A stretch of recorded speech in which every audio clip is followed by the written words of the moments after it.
Other news we are following this morning. It's been 4 years since the murder of Maria Sanchez. She was killed following a domestic dispute with her husband. Her oldest child was left to pick up the pieces. I sat down with her to hear about what her mother was like and learn more about the day her mother was taken away.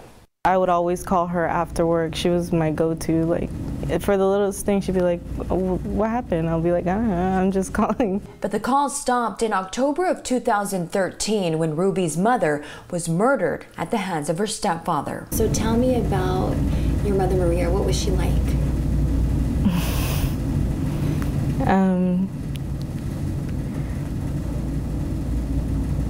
She was very nice and giving. Very hardworking. She loved her kids. It was after midnight when I got the call. I responded from my residence. I didn't really have much information at the time that was provided to me requesting I respond. It was just, I remember it being vague information about a potential domestic dispute. Sergeant Ryan Croker was the lead investigator at the scene. Ultimately, this is where the victims lived. The children were coming in and out of the living room where this incident took place.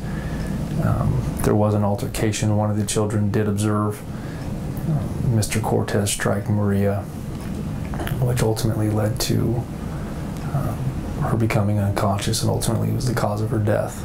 The devastating loss of their mother led to Ruby becoming the sole provider for the family, working 2 jobs to support her brothers and sisters. It was hard, especially like not knowing where the 2 little ones were gonna go. She tells me she never witnessed any abuse between her mother and stepfather, but looking back says the warning signs were there. I remember seeing her left ear like scraped.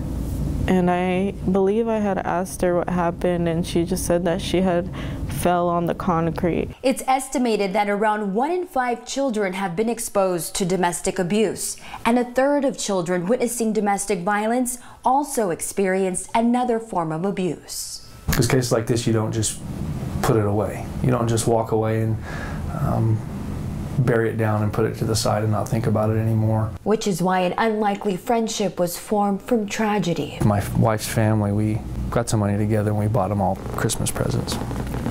So when we went over there, we handed the presents to them, and my kids played with their kids, and we sat and just talked and had conversation, and it was fun because I think at that point in time they could just kind of let down, and it was normal for them for a little bit, even though that was their first Christmas without their mother. I know I can go to him if I ever need to talk to someone, or I know he's there. Ruby hopes her story will let others know they are not alone and give them the courage to speak up. I think it's something that's not really talked about, but the more people speak, the more it'll bring awareness. And according to the Bakersfield Police Department, since 2006, there have been a total of 16 domestic violence-related murders. Maria's husband, George Cortez, was convicted of second-degree murder and is serving a 15-year sentence at Wasco State Prison. Tomorrow, we'll bring you the story of how a local organization is providing shelter, counseling services, and much more to the women and men who are victims of domestic violence. See that story tomorrow at 6 a.m.